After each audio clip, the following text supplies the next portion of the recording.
मेरे प्यारे देशवासियों, नमस्कार।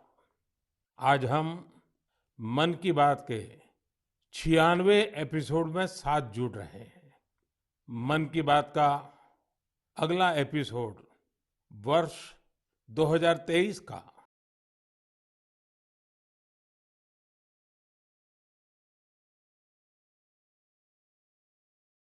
बात करने को भी बड़े आग्रह से कहा है। अतीत का अवलोकन तो हमेशा हमें वर्तमान और भविष्य की तैयारियों की प्रेरणा देता है। 2022 में देश के लोगों का सामर्थ्य, उनका सहयोग, उनका उनकी सफलता का विस्तार इतना ज्यादा रहा कि मन की बात में सभी को समेटना मुश्किल होगा। 2022 वाकई कई मायनों में बहुत ही प्रेरक रहा, अद्भुत रहा। इस साल भारत ने अपनी आजादी के 75 वर्ष पूरे किए और इसी वर्ष अमृत काल का प्रारंभ हुआ। इस साल देश ने नई रफ्तार पकड़ी। सभी देशवासियों ने एक से बढ़कर एक काम किया। 2022 की विभिन्न सफलताओं ने आज पूरे विश्व में भारत के लिए एक विशेष स्थान बनाया है। 2022 यानी भारत द्वारा दुनिया की 5वीं सबसे बड़ी अर्थव्यवस्था का मुकाम हासिल करना। 2022 यानी भारत द्वारा 220 करोड़ वैक्सीन का अविश्वसनीय आंकड़ा पार करने का रिकॉर्ड। 2022 यानी भारत द्वारा निर्यात का $400 बिलियन का जादुई आंकड़ा पार कर जाना। 2022 यानी देश के जन जन द्वारा आत्मनिर्भर भारत के संकल्प को अपनाना, जी कर दिखाना। 2022 यानी भारत के पहले स्वदेशी एयरक्राफ्ट कैरियर आईएनएस विक्रांत का स्वागत। 2022 यानी स्पेस, ड्रोन और डिफेंस सेक्टर में भारत का परचम। 2022 यानी हर क्षेत्र में भारत का दमखम। खेल के मैदान में भी, चाहे कॉमनवेल्थ गेम्स हो या हमारी महिला हॉकी टीम की जीत, हमारे युवाओं ने जबरदस्त सामर्थ्य दिखाया। साथियों, इन सब के साथ ही साल 2022 एक और कारण से हमेशा याद किया जाएगा। ये है एक भारत श्रेष्ठ भारत की भावना का विस्तार। देश के लोगों ने एकता और एकजुटता को सेलिब्रेट करने के लिए भी कई अद्भुत आयोजन किए। गुजरात के माधवपुर मेला हो, जहां रुक्मिणी विवाह और भगवान कृष्ण के पूर्वोत्तर से संबंधों को सेलिब्रेट किया जाता है, या फिर काशी तमिल संगमम हो, इन पर्वों में भी एकता के कई रंग दिखे। 2022 में देशवासियों ने एक और अमर इतिहास लिखा है। अगस्त के महीने में चला हर घर तिरंगा अभियान, भला कौन भूल सकता है।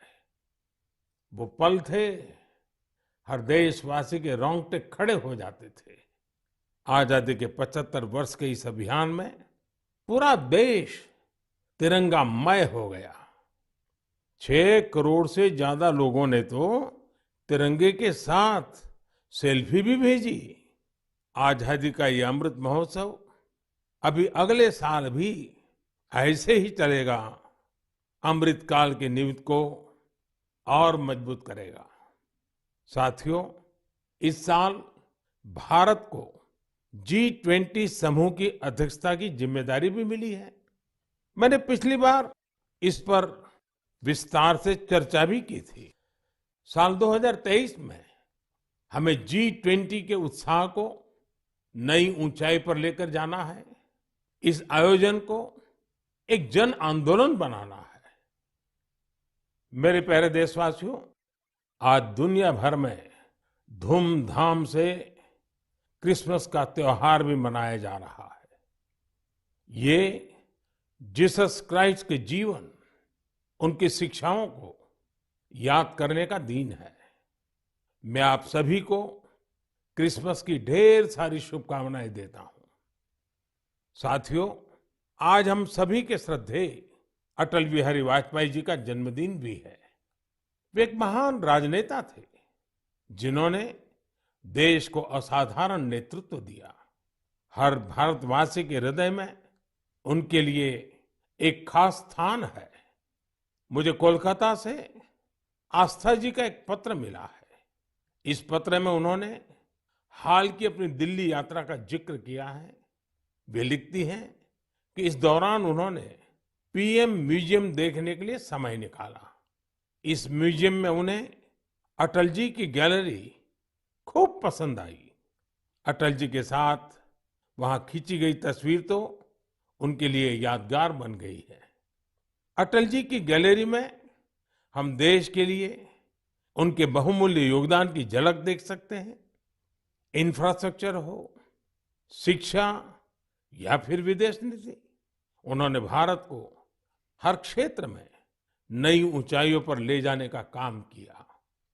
मैं एक बार फिर अटल जी को हृदय से नमन करता हूं। साथियों, कल 26 दिसंबर को वीर बाल दिवस है और मुझे इस अवसर पर दिल्ली में साहिबजादा जोरावर सिंह जी और साहिबजादा फतेह सिंह जी की शहादत को समर्पित एक कार्यक्रम में शामिल होने का सौभाग्य मिलेगा। देश साहिबजादे और माता गुजरी के बलिदान को हमेशा याद रखेगा। मेरे प्यारे देशवासियों, हमारे यहाँ कहा जाता है, सत्यम किम प्रमाणम, प्रत्यक्षम किम प्रमाणम। यानी सत्य को प्रमाण की आवश्यकता नहीं होती, जो प्रत्यक्ष है उसे भी प्रमाण की आवश्यकता नहीं होती। लेकिन बात जब आधुनिक मेडिकल साइंस की हो तो उसमें सबसे महत्वपूर्ण होता है प्रमाण, एविडेंस। सदियों से भारतीय जीवन का हिस्सा रहे योग और आयुर्वेद जैसे हमारे शास्त्रों के सामने एविडेंस बेस्ड रिसर्च की कमी हमेशा हमेशा एक चुनौती रही है। परिणाम दिखते हैं लेकिन प्रमाण नहीं होते हैं। लेकिन मुझे खुशी है कि एविडेंस बेस्ड मेडिसिन के युग में अब योग और आयुर्वेद आधुनिक युग की जांच और कसौटियों पर भी खरे उतर रहे हैं। आप सभी ने मुंबई के टाटा मेमोरियल सेंटर के बारे में जरूर सुना होगा। इस संस्थान ने रिसर्च, इनोवेशन और कैंसर केयर में बहुत नाम कमाया है।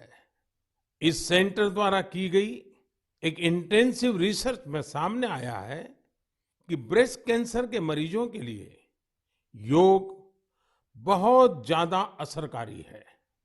टाटा मेमोरियल सेंटर ने अपनी रिसर्च के नतीजों को अमेरिका में हुई बहुत ही प्रतिष्ठित ब्रेस्ट कैंसर कॉन्फ्रेंस में प्रस्तुत किया है।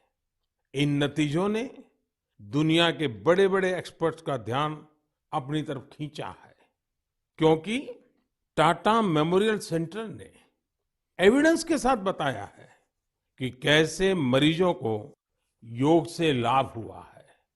इस सेंटर की रिसर्च के मुताबिक योग के नियमित अभ्यास से ब्रेस्ट कैंसर के मरीजों की बीमारी के फिर से उभरने और मृत्यु के खतरे में 15% तक की कमी आई है। भारतीय पारंपरिक चिकित्सा में यह पहला उदाहरण है जिसे पश्चिमी तौर तरीकों वाले कड़े मानकों पर परखा गया है। साथ ही यह पहली स्टडी है जिसमें ब्रेस्ट कैंसर से प्रभावित महिलाओं में योग से क्वालिटी ऑफ लाइफ के बेहतर होने का पता चला है। इसके लॉन्ग टर्म बेनिफिट्स भी सामने आए हैं। टाटा मेमोरियल सेंटर ने अपनी स्टडी के नतीजों को पेरिस में हुए European society of medical oncology में उस सम्मेलन में प्रस्तुत किया है। साथियों, आज के युग में भारतीय चिकित्सा पद्धतियां जितनी ज्यादा एविडेंस बेस्ड होगी, उतनी ही पूरे विश्व में उनकी स्वीकार्यता बढ़ेगी। इसी सोच के साथ दिल्ली के एम्स में भी एक प्रयास किया जा रहा है। यहाँ हमारी पारंपरिक चिकित्सा पद्धतियों को वैलिडेट करने के लिए 6 साल पहले centre for integrative medicine and research की स्थापना की गई। इसमें लेटेस्ट मॉडर्न टेक्निक्स और रिसर्च मेथड्स का उपयोग किया जाता है। यह सेंटर पहले ही प्रतिष्ठित अंतर्राष्ट्रीय जर्नल्स में 20 पेपर प्रकाशित कर चुका है। अमेरिकन कॉलेज ऑफ कार्डियोलॉजी के जर्नल में प्रकाशित एक पेपर में सिंकपी से पीड़ित मरीजों को योग से होने वाले लाभ के बारे में बताया गया है। इसी प्रकार न्यूरोलॉजी जर्नल के पेपर में माइग्रेन में योग के फायदों के बारे में बताया गया है। इनके अलावा कई और बीमारियों में भी योग के बेनिफिट्स को लेकर स्टडी की जा रही है, जैसे heart disease, depression, sleep disorders और प्रेगनेंसी के दौरान महिलाओं को होने वाली समस्याएं। साथियों, कुछ दिन पहले ही मैं वर्ल्ड आयुर्वेद कांग्रेस के लिए गोवा में था।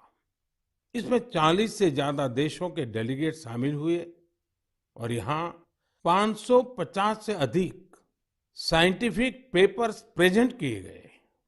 भारत सहित दुनिया भर की करीब 215 कंपनियों ने यहाँ एग्जीबिशन में अपने प्रोडक्ट्स को डिस्प्ले किया। 4 दिनों तक चले इस एक्सपो में 1 लाख से भी अधिक लोगों ने आयुर्वेद से जुड़े अपने एक्सपीरियंस को एंजॉय किया। आयुर्वेद कांग्रेस में भी मैंने दुनिया भर से जुटे आयुर्वेद एक्सपर्ट्स के सामने एविडेंस बेस्ड रिसर्च का आग्रह दोहराया। जिस तरह कोरोना वैश्विक महामारी के इस समय में योग और आयुर्वेद की शक्ति को हम सभी देख रहे हैं, उसमें इनसे जुड़ी एविडेंस बेस्ड रिसर्च बहुत ही महत्वपूर्ण साबित होगी। मेरा आपसे भी आग्रह है कि योग, आयुर्वेद और हमारी पारंपरिक चिकित्सा पद्धतियों से जुड़े हुए ऐसे प्रयासों के बारे में अगर आपके पास कोई जानकारी हो तो उन्हें सोशल मीडिया पर जरूर शेयर करें। मेरे प्यारे देशवासियों, बीते कुछ वर्षों में हमने स्वास्थ्य क्षेत्र से जुड़ी कई बड़ी चुनौतियों पर विजय पाई है। इसका पूरा श्रेय हमारे मेडिकल एक्सपर्ट्स, साइंटिस्ट और देशवासियों की इच्छा शक्ति को जाता है। हमने भारत से स्मॉल पॉक्स, पोलियो और गिनी वॉर्म जैसी बीमारियों को समाप्त करके दिखाया है। आज मन की बात के श्रोताओं को मैं एक और चुनौती के बारे में बताना चाहता हूं, जो अब समाप्त होने की कगार पर है। ये चुनौती है, ये बीमारी है कालाजार।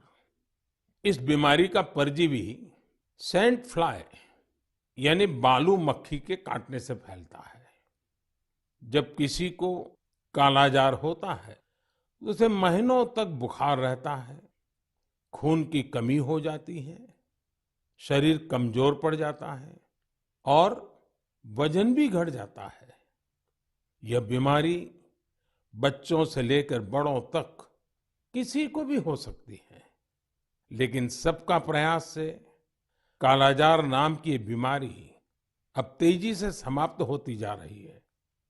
कुछ समय पहले तक कालाजार का प्रकोप 4 राज्यों के 50 से अधिक जिलों में फैला हुआ था, लेकिन अब ये बीमारी बिहार और झारखंड के 4 जिलों तक ही सिमट कर रह गई है। मुझे विश्वास है बिहार, झारखंड के लोगों का सामर्थ्य, उनकी जागरूकता इन 4 जिलों से भी कालाजार को समाप्त करने में सरकार के प्रयासों को मदद करेगी। कालाजार प्रभावित क्षेत्रों के लोगों से भी मेरा आग्रह है कि वो 2 बातों का जरूर ध्यान रखें। एक है सैंड फ्लाई या बालू मक्खी पर नियंत्रण और दूसरा जल्द से जल्द इस रोग की पहचान और पूरा इलाज। कालाजार का इलाज आसान है। इसके लिए काम आने वाली दवाएं भी बहुत कारगर होती हैं। बस आपको सतर्क रहना है। बुखार हो तो लापरवाही ना बरतें और बालू मक्खी को खत्म करने वाली दवाइयों का छिड़काव भी करते रहें। जरा सोचिए, हमारा देश जब कालाजार से भी मुक्त हो जाएगा तो ये हम सभी के लिए कितनी खुशी की बात होगी। सबका प्रयास की इसी भावना से हम भारत को 2025 तक टीबी मुक्त करने के लिए भी काम कर रहे हैं। आपने देखा होगा, बीते दिनों जब टीबी मुक्त भारत अभियान शुरू हुआ तो हजारों लोग टीबी मरीजों की मदद के लिए आगे आए। ये लोग निक्षय मित्र बनकर टीबी के मरीजों की देखभाल कर रहे हैं, उनकी आर्थिक मदद कर रहे हैं।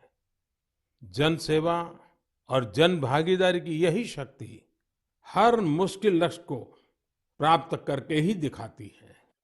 मेरे प्यारे देशवासियों, हमारी परंपरा और संस्कृति का माँ गंगा से अटूट नाता है। गंगा जल हमारी जीवन धारा का अभिन्न हिस्सा रहा है और हमारे शास्त्रों में भी कहा गया है, नमामि गंगे तव पाद पंकजम सुर असुरई वंदित दिव्य रूपम भुक्तिम च मुक्तिम च ददासि नित्यम भाव अनुसारेण सदा नराणाम।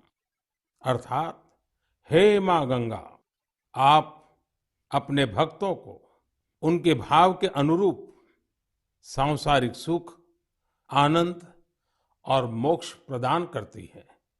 सभी आपके पवित्र चरणों का वंदन करते हैं। मैं भी आपके पवित्र चरणों में अपना प्रणाम अर्पित करता हूं।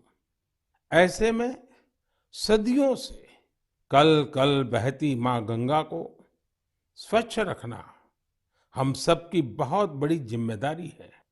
इसी उद्देश्य के साथ 8 साल पहले हमने नमामि गंगे अभियान की शुरुआत की थी। हम सभी के लिए गौरव की बात है कि भारत की इस पहल को आज दुनिया भर की सराहना मिल रही है।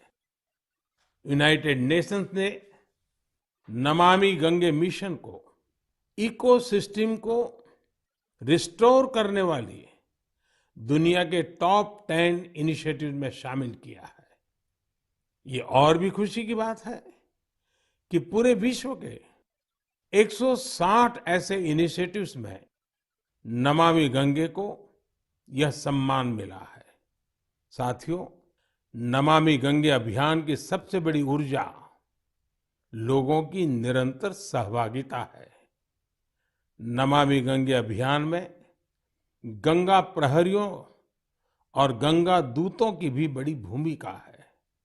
वे पेड़ लगाने, घाटों की सफाई, गंगा आरती, नुक्कड़ नाटक, पेंटिंग और कविताओं के जरिए जागरूकता फैलाने में जुटे हैं।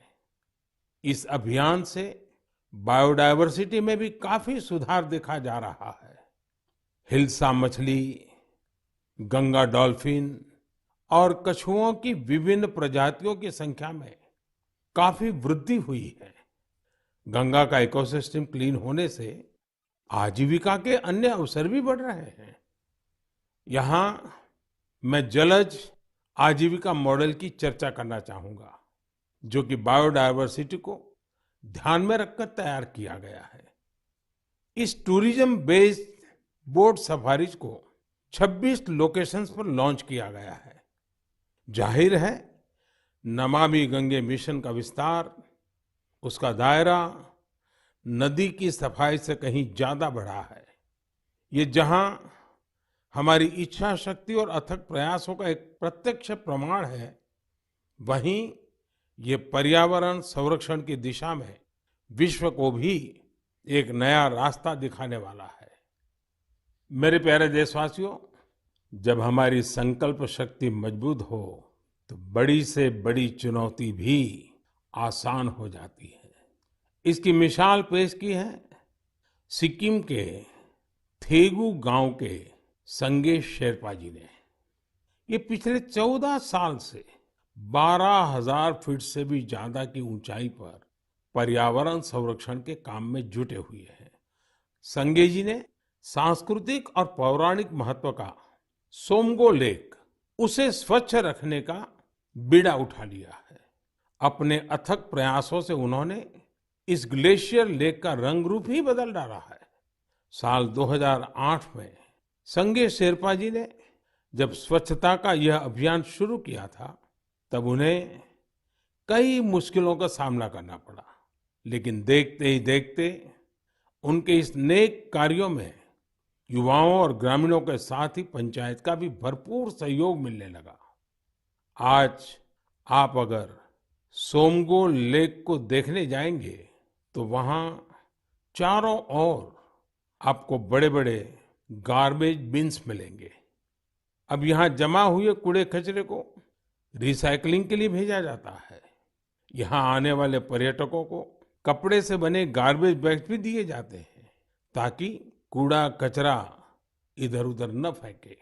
अब बेहद साफ सुथरी हो चुकी इस झील को देखने हर साल करीब 5 लाख पर्यटक यहाँ पहुंचते हैं। सोमगो लेक के संरक्षण के इस अनूठे प्रयास के लिए संगे शेरपा जी को कई संस्थाओं ने सम्मानित भी किया है।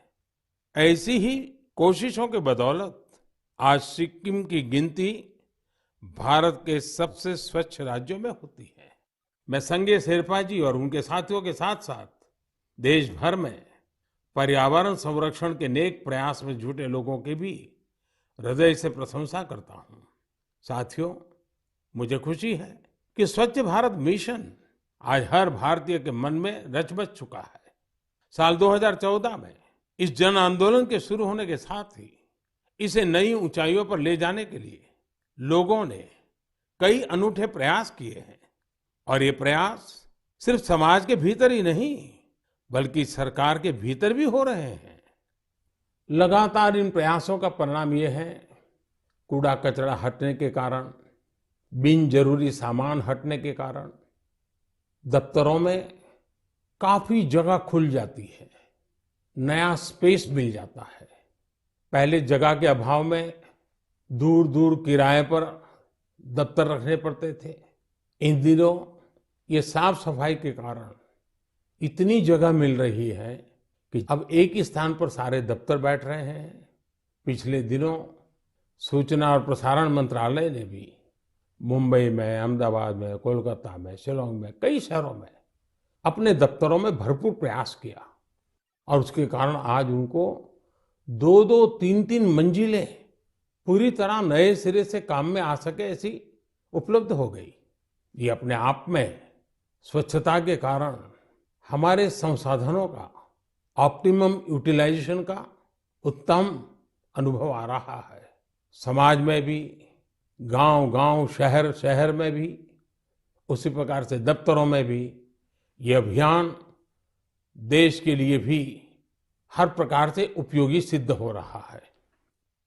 मेरे प्यारे देशवासियों, हमारे देश में अपनी कला संस्कृति को लेकर एक नई जागरूकता आ रही है, एक नई चेतना जागृत हो रही है। मन की बात में हम अक्सर ऐसे उदाहरणों की चर्चा भी करते हैं, जैसे कला, साहित्य और संस्कृति समाज की सामूहिक पूंजी होते हैं। वैसे ही इन्हें आगे बढ़ाने की जिम्मेदारी भी पूरे समाज की होती है। ऐसा ही एक सफल प्रयास लक्षद्वीप में हो रहा है। यहाँ कल्पेनी द्वीप पर एक क्लब है, कुमेल ब्रदर्स चैलेंजर्स क्लब। ये क्लब युवाओं को स्थानीय संस्कृति और पारंपरिक कलाओं के संरक्षण के लिए प्रेरित करता है। यहाँ युवाओं को लोकल आर्ट, कोलकली, परिचाकली, किलिप्पाट्टू और पारंपरिक गानों की ट्रेनिंग दी जाती है। यानी पुरानी विरासत नई पीढ़ी के हाथों में सुरक्षित हो रही है, आगे बढ़ रही है। और साथियों, मुझे खुशी है इस प्रकार के प्रयास देश में ही नहीं, विदेश में भी हो रहे हैं। हाल ही में दुबई से खबर आई कि वहां के कालारी क्लब ने Guinness book of world records में नाम दर्ज किया है। कोई भी सोच सकता है कि दुबई के क्लब ने रिकॉर्ड बनाया तो जो भारत से क्या संबंध। दरअसल ये रिकॉर्ड भारत की प्राचीन मार्शल आर्ट कलारियपट्टू से जुड़ा है। ये रिकॉर्ड एक साथ सबसे अधिक लोगों के द्वारा कलारी के प्रदर्शन का है।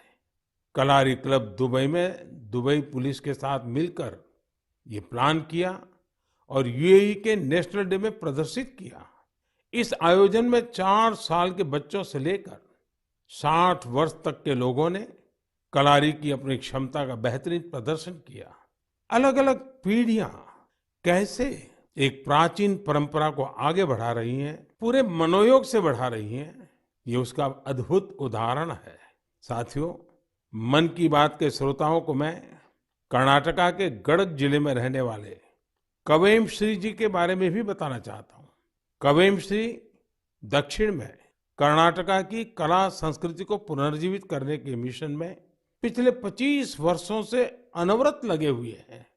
आप कल्पना कर सकते हैं कि उनकी तपस्या कितनी बड़ी है। पहले तो वो होटल मैनेजमेंट के प्रोफेशन से जुड़े थे, लेकिन अपनी संस्कृति और परंपरा को लेकर उनका लगाव इतना गहरा था कि उन्होंने इसे अपना मिशन बना लिया। उन्होंने कला चेतना के नाम से एक मंच बनाया। ये मंच आज कर्नाटका के और देश विदेश के कलाकारों के कई कार्यक्रम आयोजित करता है। इसमें लोकल आर्ट और कल्चर को प्रमोट करने के लिए कई इनोवेटिव काम भी होते हैं। साथियों, अपनी कला संस्कृति के प्रति देशवासियों के उत्साह अपनी विरासत पर गर्व की भावना का ही प्रकटीकरण है। हमारे देश में तो हर कोने में ऐसे कितने ही रंग बिखरे हैं। हमें भी उन्हें सजाने, संवारने और संरक्षित करने के लिए निरंतर काम करना चाहिए। मेरे प्यारे देशवासियों, देश के अनेक क्षेत्रों में बांस से अनेक सुंदर और उपयोगी चीजें बनाई जाती हैं। विशेष रूप से आदिवासी क्षेत्रों में बांस के कुशल कारीगर कुशल कलाकार है।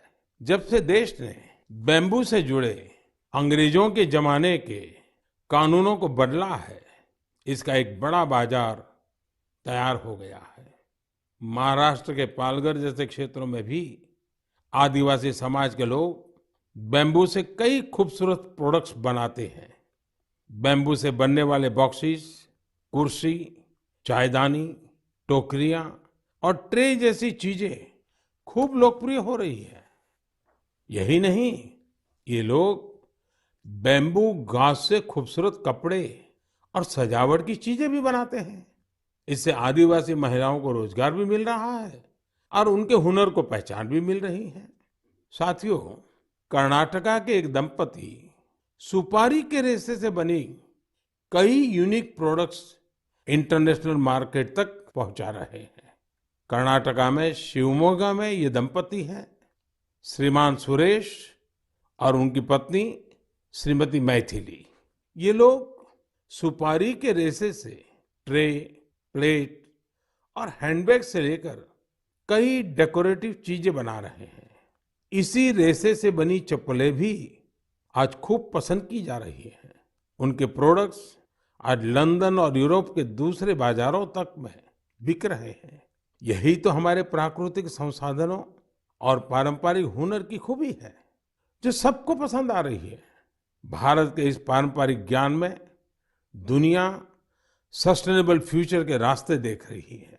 हमें खुद भी इस दिशा में ज्यादा से ज्यादा जागरूक होने की जरूरत है। हम खुद भी ऐसे स्वदेशी और लोकल प्रोडक्ट इस्तेमाल करें और दूसरों को भी ये उपहार में दें। इससे हमारी पहचान भी मजबूत होगी, स्थानीय अर्थव्यवस्था भी मजबूत होगी और बड़ी संख्या में लोगों का भविष्य भी उज्जवल होगा। मेरे प्यारे देशवासियों, अब हम धीरे धीरे मन की बात के 100वें एपिसोड के अभूतपूर्व पड़ाव की ओर बढ़ रहे हैं। मुझे कई देशवासियों के पत्र मिले हैं जिनमें उन्होंने 100वें एपिसोड के बारे में बड़ी जिज्ञासा प्रकट की है। 100वें एपिसोड में हम क्या बात करें, उसे कैसे खास बनाएं, इसके लिए आप मुझे अपने सुझाव भेजेंगे तो मुझे बहुत अच्छा लगेगा। अगली बार हम वर्ष 2023 में मिलेंगे। मैं आप सभी को वर्ष 2023 की शुभकामनाएं देता हूं। ये वर्ष भी देश के लिए खास रहे, देश नई ऊंचाइयों को छूता रहे। हमें मिलकर के संकल्प भी लेना है, साकार भी करना है। इस समय बहुत से लोग छुट्टियों के मूड में भी हैं। आप पर्वों को, इन अवसरों का खूब आनंद लीजिए, लेकिन थोड़ा सतर्क भी रहिए। आप भी देख रहे हैं कि दुनिया के कई देशों में कोरोना बढ़ रहा है। इसलिए हमें मास्क और हाथ धुलने जैसी सावधानियों का और ज्यादा ध्यान रखना है। हम सावधान रहेंगे तो सुरक्षित भी रहेंगे और हमारे उल्लास में कोई रुकावट भी नहीं पड़ेगी। इसी के साथ आप सभी को एक बार फिर ढेरों शुभकामनाएं। बहुत बहुत धन्यवाद। नमस्कार।